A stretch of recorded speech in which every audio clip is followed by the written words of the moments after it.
Hello, my name is Robert O'Toole, and this is a recorded version of a presentation that I gave recently with Amber Thomas about our Kickstarting Virtual Reality at Warwick project. The presentation was given to a very interesting audience. The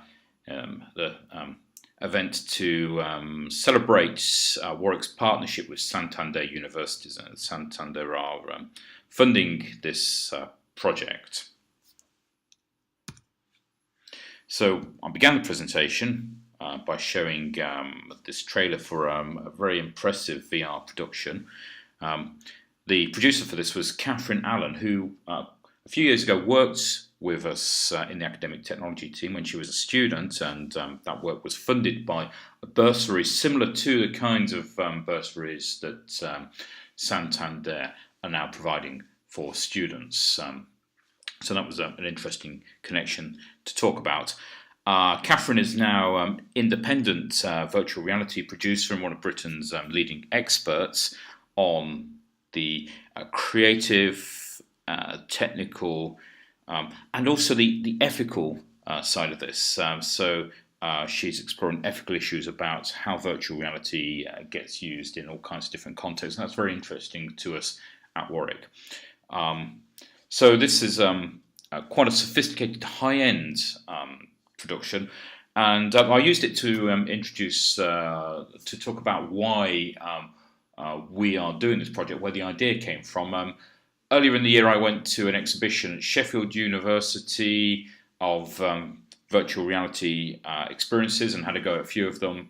And this is one of them that really changed my mind about virtual reality. It is a very sophisticated production in every way, and you won't be able to tell this from watching the conventional video trailer for this, but it was really quite a special experience. Had a physical, emotional, and cognitive impact upon the person experiencing it. So I'll just play that trailer now.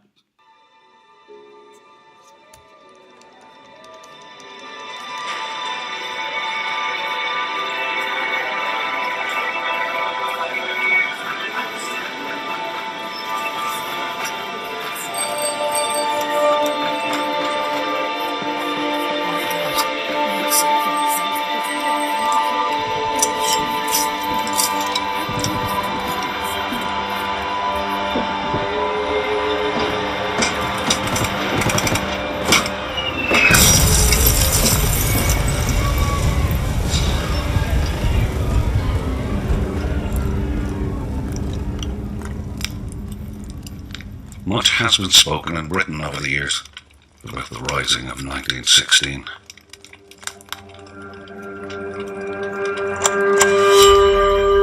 I myself had a small adventure, which I think I should relate.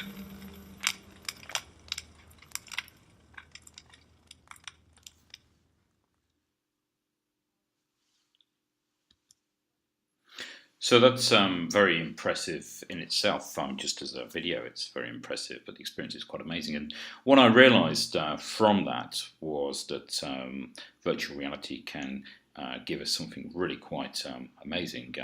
Here's a definition of what I think virtual reality can do. It can transport the participant to a different time and place, perhaps even somewhere that they could never access, or somewhere they might decide to visit, possibly even in the body of a different being, and allow them to see, hear, feel that world and its events realistically, with fresh intellectual and emotional impact, and potential to act and experience in that world, and to apply what they learn to their world. So that's very much aligned with what higher education tries to achieve for students, to give them that very transformative kind of experience, give them access to things that they would just never be able to experience, and to prompt their responses to that, and to capture those responses and support them in doing something interesting with those responses, something productive, something creative, something worthwhile. Catherine used the term empathy machine. So virtual reality is capable of creating an empathy machine and helping us to get into the situations, the perspectives, the experiences of other people. And that comes from the VR producer, Chris Milk. So I then went on to describe how the project hopefully is going to work, and this is what we're doing at the moment. We're starting off with very little experience of virtual reality around Warwick University, and what we're aiming to do to get started with, and we've had an initial workshop to help us with this, is to reach the point where virtual reality is well enough understood amongst higher education academic technologists. So that's us. And then we want to enable virtual reality to become commonplace amongst higher education early adopters across the university. And what we're doing at the moment is looking at what are the threshold conditions for that growth to take place. Threshold conditions in both terms of people participating in virtual reality experiences in interesting ways across the university, and also creating virtual reality experiences. So we want to cover both of those aspects. And then we want to think about what it will take for virtual reality to become ubiquitous as an educational platform.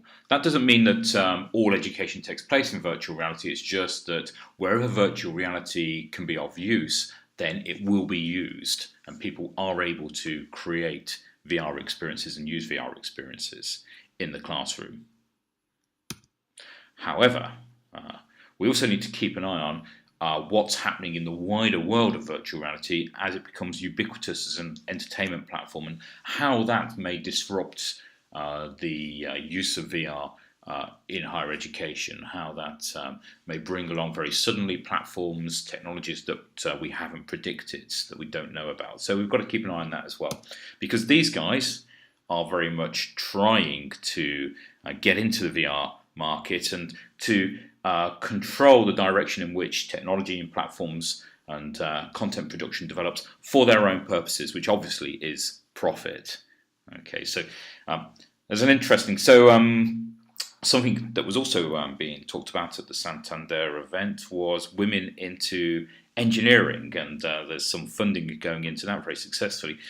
And this was a very useful coincidence that I was showing this slide, because you can see they're all men, and some of them are quite grumpy men. This brought a few laughs. And I guess they're sitting there thinking, how can we make some money out of this? And that guy there may not be too convinced that he can make some money out of it. But it's definitely a different kind of business, a different kind of virtual reality world to the one that we're investigating, and we've got to be careful that that doesn't overwhelm us. Another thing that the project is exploring is what it's like to experience VR, where you experience VR, how that can fit into the curriculum, and how we can help people to feel not too uncomfortable, not too ridiculous. It's a nice image there of people looking a little bit ridiculous using VR. Okay, so continuing the women into technology theme here, we've got this is our first workshop, which was just a group of techies, and we've got Amber and Catherine leading it there, and a whole group of techies over. Catherine telling us how all this stuff works, the technology, the creative side, the whole picture, and that was really good. So that gave us a really good solid foundation for what we do next. And we're moving on to soon workshop 2 and beyond, with techies, creatives, academics and students, and all kinds of people exploring virtual reality and what we can do, and looking for some quick wins. So we've already got our AV team have produced some 360-degree immersive teaching space discovery videos. Catherine has been producing a kind of 360-degree immersive talk show conversation pieces, and we think that could actually transfer really nicely into academic conversation, so we're going to try that out. And we've got people repurposing existing content and activities. Claire Rowan in Classics is doing some very interesting work there. Classics has a lot of existing 360-degree content of artifacts and buildings. So there's a lot of potential there. And we're also looking at bringing Catherine's Easter Rising experience into theatre studies, where they have a module that this will fit very nicely with. And we're expecting theatre studies to be perhaps the first department to do lots of VR production, as their students already do lots of film production, lots of different kinds of performance experience, and VR is a different kind of performance to explore. And we've got some link-ups with Monash that we're just getting into, so there's obviously some potential there, and there's some potential for creating experiences that bring people from other continents into the world of Warwick and take people from Warwick into other locations around the world. And there's one particularly interesting case where we could produce some immersive VR experience of what it's like to be in an African village to help students at Warwick to understand that when they're studying African literature, for example. So an idea that we're developing is something called VR digital storytelling. We already do digital storytelling with our digital humanities team here, and digital storytelling happens as an assessed activity in some modules, where it is a conventional video presentation with the student giving a voiceover, perhaps some on-location work as well, exploring ideas in the humanities usually, and we can give we can add to that a virtual reality dimension, where it's a sequence of virtual reality 360-degree experiences, perhaps with the student pointing out things and guiding the viewer around a location and then to different parts of a location in a sequence. So that's something that we should be able to do very easily with fairly cheap equipment. That's the Ryko Theta S camera, which is about £300, and editing on Adobe Premiere, which we already have. The latest version of that supports editing VR content of this kind.